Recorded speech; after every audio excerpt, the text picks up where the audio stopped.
Hola, buenas tardes a todos. Bienvenidos a un nuevo webinar de actualización con expertos. En el día de hoy la charla va a estar a cargo del doctor Pablo Ingelmo. Él es médico anestesiólogo y especialista en dolor y cuidados paliativos. Trabaja en Canadá. Es profesor de anestesiología en la Universidad McGill en Montreal. Es director del Centro Interdisciplinario de Dolor Complejo Familia Edwards y es investigador en el Alan Edwards Center for Research on Pain y investigador asociado del Centro de Investigación de McGill University Health Center. También es miembro del consejo editorial de la revista Pediatric Anesthesia Journal. En el día de hoy, él nos va a hablar sobre tratamiento intervencionista en pediatría para dolor crónico no oncológico. Va a presentar casos clínicos, cómo podemos hacer para reconocer estos pacientes, los predictores perioperatorios y los desafíos que plantea esta patología en su tratamiento. Esperemos que todos disfruten de esta charla. Muchas gracias otra vez por haberme invitado a compartir con ustedes lo que nosotros hacemos en el Centro de la Familia Edwards para el tratamiento de dolor complejo en Montreal, en Canadá. Y hoy quería hablarles sobre los tratamientos intervencionales para niños con dolor no oncológico. No tengo mayores conflictos de interés en este tema, otros que el ser parte de distintos centros de investigación aquí en Montreal y que también soy miembro del board del comité editorial de Pediatric Anesthesia, y agradecer a los sponsors de estos trabajos, el CIHR en Canadá, la Fundación Louis Alan Edwards y la Fundación del Montreal, del Hospital de Niños de Montreal. Cuando hablamos de tratamientos intervencionales como parte de programas interdisciplinarios, lo que vemos que en la mayor parte de los centros del mundo los tratamientos son puestos después de otros tratamientos. O sea, los bloqueos son utilizados la mayor parte del tiempo como parte de un tratamiento intervencional, pero cuando otras terapéuticas no funcionaron. Y esta es una pregunta que nos seguimos haciendo hoy en día en Canadá. Y posiblemente esto es debido porque hay muy poca evidencia, y cuando hay evidencia es débil en términos de metodología de la investigación, porque no se han hecho estudios de riesgo-beneficio todavía, porque las indicaciones y las técnicas que usamos son, la mayor parte vienen del mundo de los adultos, y en los algoritmos los bloqueos siguen, como les decía, siguen siendo parte de una parte avanzada, o posiblemente después de alguna falla en el resto de los tratamientos combinados. Estas son fotos de distintas evoluciones de nuestro centro, y si alguno tiene interés en saber lo que hacemos o cómo lo hacemos, o me manda una mail o puede leer el artículo publicado por Eduardo Vega en Minerva Anestesiológica en el 2018. Eduardo es la persona que está acá a la derecha. Gonzalo Rivera es otro fellow, los dos son de Chile. Estas personas nos ayudaron a desarrollar nuestro programa de tratamiento intervencional para chicos con dolor crónico no oncológico en Montreal. Aquí esta persona que ven aquí es Sabrina Carri, que es el médico que trabaja ahora también con nosotros en tratamiento intervencional. ¿Cuál es el mensaje? Tratamientos intervencionales tienen que ser parte de un programa interdisciplinario. No pueden estar solos. Y de hecho, en niños, a diferencia de lo que se hace en adultos, hay muy pocos centros, o al menos yo desconozco centros que se dediquen solo a hacer tratamientos intervencionales en chicos. ¿Qué tipo de bloqueos hacemos en chicos? Como pueden ver acá abajo, la mayor parte son bloqueos periféricos guiados por ultrasonido, o anestesia local. Bloqueos más complejos como los que se hacen en adultos, los hacemos, pero no son los más frecuentes. Así que no hace falta tener toda la tecnología para hacer todo. Digo que gran parte de sus pacientes van a poder recibir beneficios con prácticamente los mismos bloqueos que hacemos en el quirófano con un ecógrafo. ¿Para qué utilizamos los bloqueos? Los bloqueos los utilizamos para diagnosticar el dolor, de dónde viene el dolor. Los utilizamos para tratar el dolor. Una vez que identificamos el origen del dolor, disminuir la intensidad del dolor. Pero en realidad, ¿para qué? Fundamentalmente, además de disminuir la intensidad del dolor, para facilitar la fisioterapia y la actividad física. Y en algunos casos, para facilitar el trabajo de los psicólogos. Disminuyendo el dolor, los chicos pueden hacer más terapia del comportamiento, trabajan mejor con el sueño, empiezan a ser más funcionales desde el punto de vista social, y este tipo de cosas genera una serie de cambios positivos. En ninguno de estos casos ustedes ven la palabra curar el dolor. Curar el dolor en chicos es posible, pero no con un bloqueo solamente. Esto es una conversación entre distintas personas que miran la eficacia de un bloqueo, en un quirófano, por ejemplo, de distintos ángulos. El anestesista te dice, guarda, estuvo perfecto, puse la aguja, la vi, le spray del anestésico a través del nervio, del plexo, dejé el catéter, una maravilla, mira la foto. Y el paciente dice, sí, fenómeno, pero me duró solo 6 horas. Y el cirujano dice, hermoso. El paciente se despertó sin dolor, pero yo no pude terminar mi lista porque vos te la pasaste poniendo agujitas.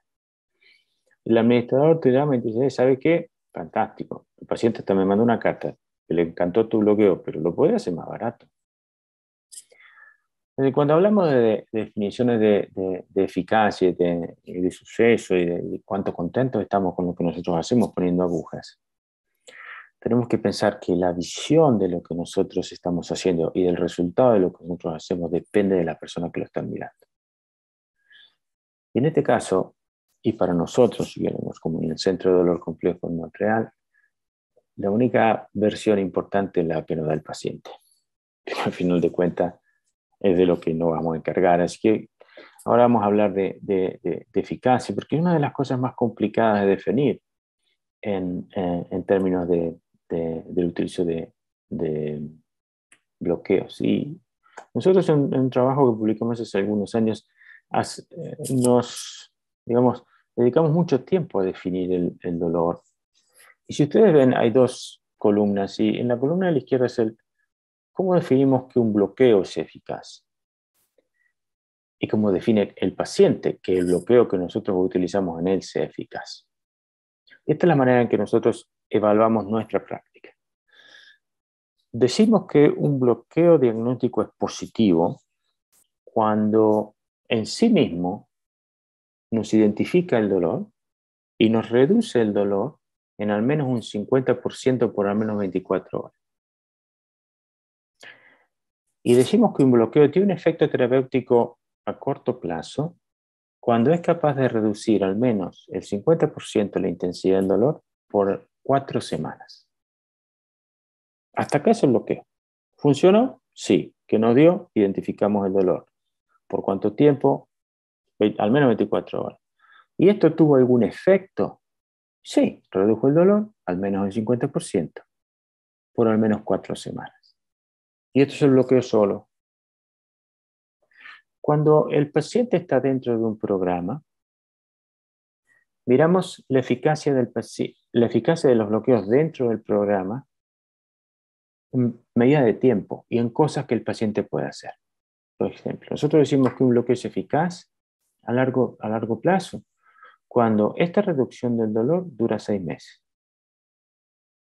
Y nosotros consideramos que el paciente está completamente recuperado, si quieres curado, al interno de un programa interdisciplinario utilizando un bloqueo, cuando el paciente no tiene dolor, no usa medicamentos, tiene función física normal, y esto es la función física normal del paciente, o es un atleta olímpico, o es un chico, o es un gamer.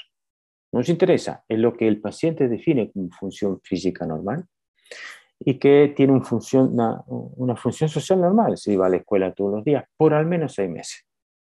¿Por qué 6 meses? Es una medida arbitraria. Pero 6 meses es prácticamente 2/3 o 3/4 partes de un año escolar normal, que es lo que a nosotros nos interesa. Muchas cosas pueden pasar en el año siguiente.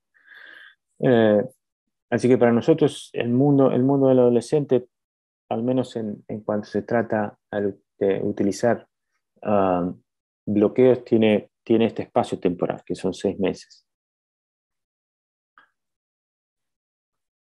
Cuando hablamos de eficacia de los bloqueos en nuestro centro, en general con los bloqueos podemos identificar el 85% de los orígenes del dolor. O sea, al menos sabemos dónde está el problema.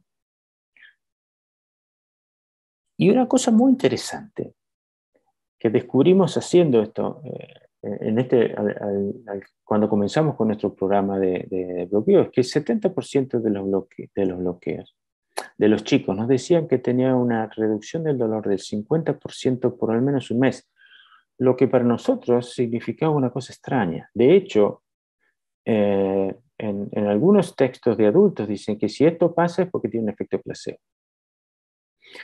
Yo no puedo negar el efecto placebo y después vamos a hablar de eso también, pero les puedo decir sí que lo que sucede en estos casos es que la reducción del dolor dentro de un programa interdisciplinario por un tiempo corto ayuda al paciente a empezar a hacer fisioterapia, a hacer su terapia del comportamiento, a dormir mejor. Y esto cambia la perspectiva. No es el bloqueo, es la asociación de cosas que ayudan en el corto tiempo. Y cuando pensamos que vamos a hacer algo, pues ya identificamos que el origen del dolor y queremos hacer un bloqueo un poquito más complicado, utilizando radiofrecuencia o aumentando las concentraciones anestésicos o dejando un catéter o lo que fuera. El 80% de los bloqueos que nosotros utilizamos en general están asociados con un beneficio que dura por lo menos 4 semanas. Y esto nos alarga el tiempo de beneficio. ¿Por qué? Porque lo que nosotros sabemos es que cuando llegamos a enganchar a nuestros pacientes en el programa interdisciplinario, esto pasa en las primeras 8 semanas. Entre las 8 y las 12 semanas los pacientes están integrados al sistema de tratamiento y esto va a cambiar la relación del dolor con la función, con el sueño y con el componente psicológico asociado al dolor y con la vuelta a la escuela de los chicos que no estaban en la escuela. Así que es muy importante concentrar la actividad y tratar de poner todo junto en las primeras 4 o 8 semanas. ¿Y cómo nos va a los 6 meses? Casi 3/4 partes van a tener un beneficio prolongado y el 60% de los pacientes se van a recuperar funcionalmente. Esto quiere decir que si un paciente tiene la oportunidad de recibir un bloqueo porque su dolor es localizado y tiene un origen claro de la fuente de su dolor, en 6 de cada 10 de los casos, los chicos van a estar completamente recuperados. Esto es exactamente el doble de lo que pasa en adultos. O sea, la eficacia comparativa de los bloqueos en chicos con los adultos es mucho mayor. ¿Disminuye la intensidad? Sí. Sí. Y si ustedes ven acá esta columna azul, o bien en la derecha, son chicos que no tienen ningún dolor. Comparado con nuestro caso, dolores complejos, es un programa en el que los pacientes tienen dolor por lo menos una media de un año y medio, ayuda a una significativa reducción del dolor. ¿Qué otras cosas ¿A qué otras cosas sirven los bloqueos? Y los bloqueos sirven a disminuir el uso de medicamentos. Sabemos que la eficacia de nuestros medicamentos es alrededor del 40% en términos de reducción, 40-50% en términos de reducción de, del dolor, de la intensidad del dolor, y se asocian con un 70-80% de incidencia de efectos adversos. Así que reducir el uso de medicamentos en chicos es muy bueno. En nuestro caso también, cuando hicimos nuestro primer estudio, encontramos que redujimos significativamente el uso de opioides, algo que era la práctica antes de empezar con el programa de bloqueo. Y en algunos pacientes indicamos la cirugía, que le voy a mostrar un ejemplo, que llevó en gran parte de ellos a una mejoría significativa o la completa resolución de los síntomas. ¿En qué pacientes los bloqueos van a andar bien? En general, mientras más chico el paciente, mejor es el resultado. Mientras más joven es el paciente, mejor es el resultado. El resultado va a ser peor, no quiere decir que no va a mejorar, pero va a ser comparativamente no tan eficaz cuando los pacientes tienen serios problemas psiquiátricos. Esto no quiere decir que no los utilizamos. Atención. En algunos centros, el tener un componente de depresión, ansiedad u otro tipo de psicopatía es una contraindicación para los bloqueos. En nuestro centro no lo es. Si sabemos que la posibilidad de tener una recuperación completa es menor. No es porque el bloqueo no funcione, es porque dolor no es nocicepción. El bloqueo va a ayudar a mejorar el componente nociceptivo del dolor, pero no va a curar el dolor en sí mismo.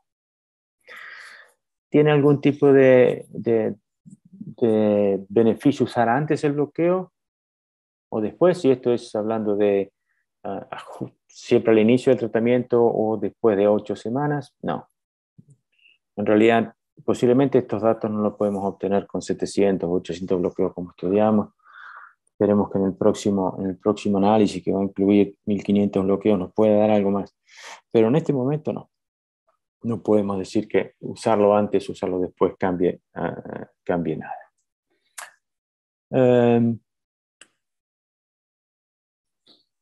¿Cómo van las complicaciones? Utilizando los mismos modelos de seguridad que utilizamos en el quirófano, las complicaciones son muy bajas. Y de hecho no son permanentes. No tuvimos en los últimos 8 años de trabajo con más de casi 2000 bloqueos hechos, no tuvimos daños permanentes. Sí tenemos algunas complicaciones raras, por ejemplo, algunos pacientes con serios problemas psicológicos, ansiedad extrema, que hacen ataques de pánico antes o después de los bloqueos. Tuvimos una punción dural. En un caso pusimos la aguja en el lugar equivocado, en el otro lado. Y en algunos pacientes tenemos cefaleas o un aumento del dolor. El aumento del dolor después del bloqueo no es infrecuente, y esto es parte de un componente de sensibilización periférica en la zona donde vamos a poner la aguja. Del pasar con una aguja a través de tejidos que están sensibilizados, necesariamente va a aumentar el dolor por 2 o 3 días. Así que en muchos casos nosotros indicamos medicamentos para tratar ese dolor por 2 o 3 días. Volviendo al efecto placebo, el efecto placebo es parte de todas nuestras actividades, de las actividades médicas, de las actividades quirúrgicas, de las inyecciones. Todo lo que nosotros hacemos tiene un efecto placebo, gracias a Dios. Estos son datos de adultos, una revisión sistemática muy reciente hace ver que el 50% de los pacientes que recibían placebo, o sea, sham, ponían solo la agujita en la piel, en bloqueos de adultos, tenían beneficios por 6 meses. Sabemos que el efecto placebo en niños es aún más marcado. Sabemos también que la cirugía sham, solamente te cortan la piel, con algunos procedimientos, tiene un gran efecto placebo. El efecto placebo depende del tipo de tratamiento, de cómo es tu sistema de atención, depende del clínico, depende de vos, depende de tu propia capacidad de ser positivo, depende del paciente, depende de la relación médico-paciente. Es parte de nuestra actividad. ¿Los efectos de los bloqueos son placebo? Posiblemente sí, pero también son eficaces desde el punto de vista del control de la nocicepción, de mejorar la actividad física, de facilitar el tratamiento psicológico y de poner nuevamente a los chicos en condiciones de hacer su vida normal, por ejemplo, yendo a la escuela. Para que vean un poco de qué se trata. Muchas veces algunos doctores tienden a tratar imágenes. Pero si ustedes miran la imagen de la izquierda, es una niña al momento de sacar esta resonancia tenía 14 años. La niña de la derecha es también una niña de 14 años. Las dos tenían dolores en la espalda y en una pierna. ¿A quién le vamos a hacer el bloqueo? ¿A una? ¿A las dos? Ahora, ¿qué pasó? Es esto. Esta niña es una atleta olímpica que compitió en 2 Olimpiadas, a la que no le hicimos el bloqueo. Y esta niña todavía está en silla de ruedas. Ella es una adulta. Y no tiene absolutamente nada. Su problema es psiquiátrico. Y alguien le puso una aguja. Lo más importante en nuestro trabajo es identificar a quién podemos ayudar con lo que nosotros hacemos. No encontrar la indicación justa para poner la aguja. Repito, la indicación se puede leer en los libros. La decisión de poner una aguja es parte de nuestra relación con el paciente y es parte de lo que nosotros y el paciente consideran necesario para ajustar sus estados de salud. De manera transitoria o de manera permanente.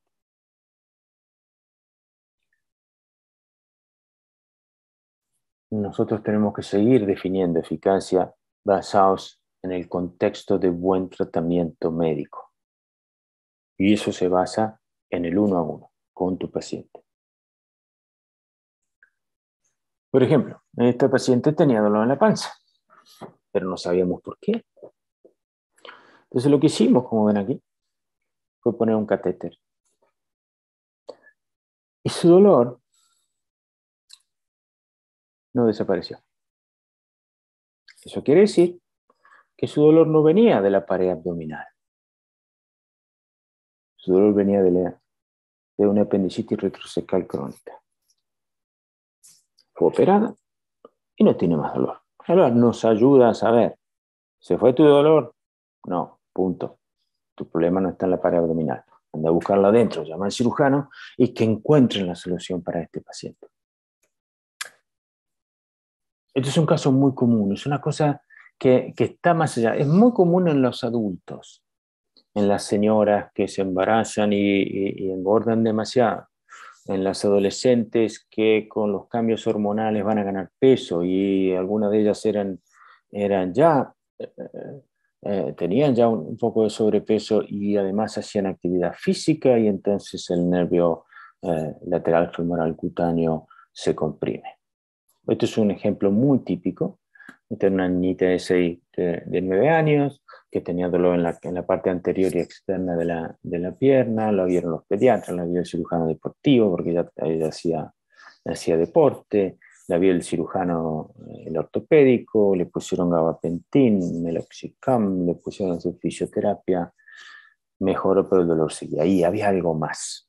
¿Qué hacemos después? Bloqueo. Uno de los bloqueos más simples del mundo es el bloqueo del nervio lateral femoral cutáneo, anestésico local, identificas la zona, disminuir la inflamación, disminuir la velocidad de conducción, disminuir la respuesta automática de un nervio que está inflamado, comprimido o atrapado. Seguís con fisioterapia y el niño se mejora. El síndrome de compresión del componente anterior de los nervios intercostales en el abdomen, se llama ACNES, Anterior Cutaneous Nerve Entrapment Syndrome. Es muy interesante porque tiene un nombre que afecta mucho a las niñas jóvenes que no le hagas de acné.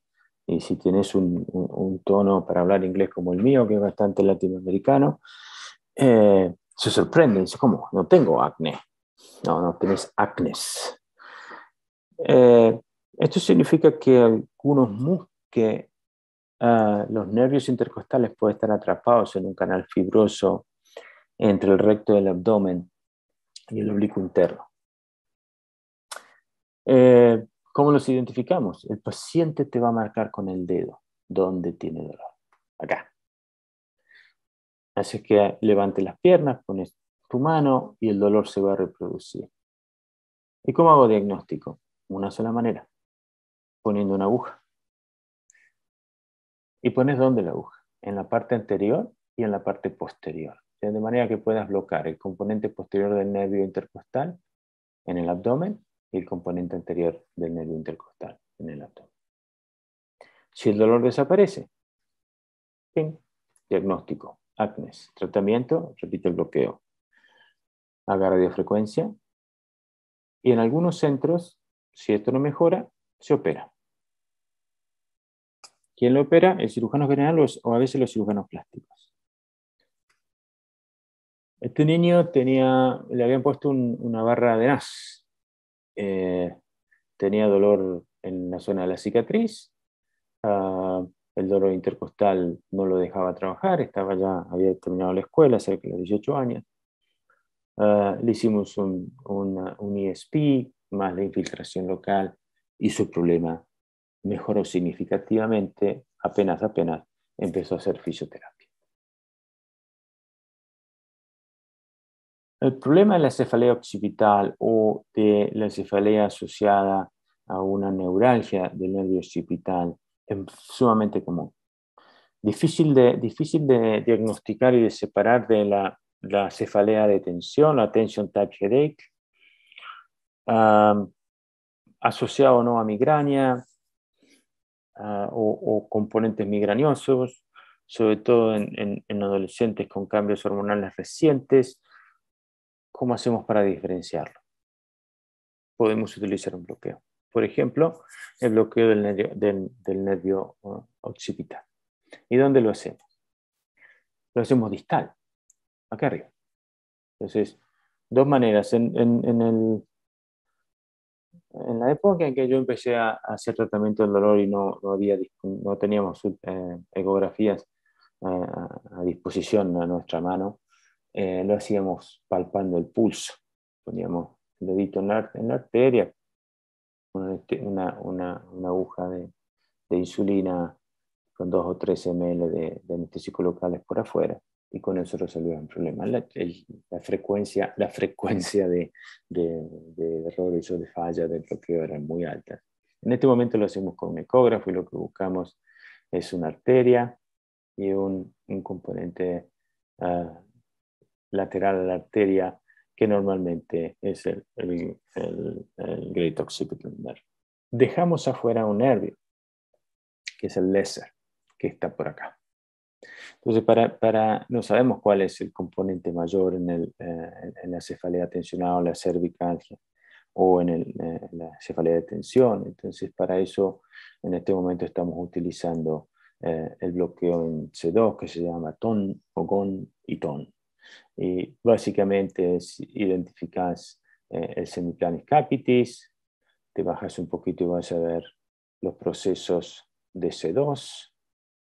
Una vez que viste los procesos de C2, te lateralizas un poco y reposicionas hacia, en este caso hacia la derecha, el probe, y vas a ver el oblicuo capitis inferior y el semipinalis capitis arriba, y en el medio, en esta falla, vas a ver los dos nervios, 1 y 2. ¿Por qué esta técnica es interesante? Porque nos permite hacer radiofrecuencia y eventualmente nos permite indicar la cirugía. Hay estos hospitales ahora están utilizando la cirugía de descompresión del grano occipital y del occipital menor para el tratamiento de la cefalea tensional, con muy, muy, muy buenos resultados. Y a veces no son solo los nervios los que nos producen los dolores y donde los bloqueos nos ayudan. Y a veces tenemos que pensar que el bloqueo no es en sí mismo parte del tratamiento, sino que nos ayuda a orientar a otras personas para que el paciente reciba su mejor tratamiento. Es un niño que había tenido una cirugía de la hernia muy parecida a la de los adultos, con distintas malformaciones. El anestesista le había hecho un bloqueo y el bloqueo había sido eficaz, le habían tratado bien en el postoperatorio y el cirujano llamó al anestesista después de unas semanas, cuando lo vieron en el consultorio, dice: Pablo, este chico no está andando bien, algo no está andando bien. Entonces lo fui a ver y esta era la cicatriz y el niño tenía toda esta zona de dolor. Un niño que está entrando en la pubertad y que quiere funcionar y que realmente él quería jugar hockey, nada más que eso. Entonces lo que hicimos fue poner una aguja para entender dónde estaba el dolor, y lo que encontramos fue esta masa dura, muy dura. Este es el mesh que le habían puesto de la cirugía, y esto está por arriba de la cirugía. Acá el cirujano tenía poco que ver. Entonces lo que hicimos fue hacer otro bloqueo y le pusimos, como ven acá, un catéter a esta zona y le dijimos al cirujano: seguí el catéter o encontré el catéter y sacá todo lo que tengas alrededor. Y lo que encontró el cirujano fue todo este grupo de, no sé si se ve bien, de grasa y esta pequeña cicatriz. En ninguno de estos pedazos, en la anatomía patológica, se vio absolutamente nada que nos podría hacer pensar a un neuroma. Pero el dolor desapareció completamente después de los primeros días del postoperatorio. Entonces, los mensajes que les quiero dejar con esta presentación es que los bloqueos son útiles para ayudarnos a identificar el dolor como bloqueo diagnóstico, y también son útiles para tratar el dolor como parte de un tratamiento multidisciplinario. Los bloqueos, al menos en nuestro grupo, se asociaron con un retorno a la actividad física y social normal, una reducción de la intensidad del dolor y una reducción siempre significativa del uso de medicamentos. Y en nuestro grupo, al menos, sabemos que si el paciente es más grande, es difícil decir en adolescentes, pero si los niños son más grandes, se acercan más a la edad adulta, tienen menos chances de mejorar. Lo mismo que esos niños que tienen una historia muy fuerte de condiciones psiquiátricas. Una vez más, les agradezco y espero poder verlos en persona muy pronto. Gracias. Bueno, la verdad que muy buena la charla del doctor Ingelmo. Como siempre, es una persona que es muy didáctica en sus disertaciones. Agradecemos principalmente al doctor Ingelmo por tomarse el tiempo para grabar esta charla y a todos los que están conectados ahí viéndola. Recuerden que la charla va a estar disponible online en el canal web de la ARVA, y que si tienen dudas o consultas pueden escribirnos al mail colaboradorescientifica@arva.org. Los esperamos a todos el próximo lunes para un nuevo webinar.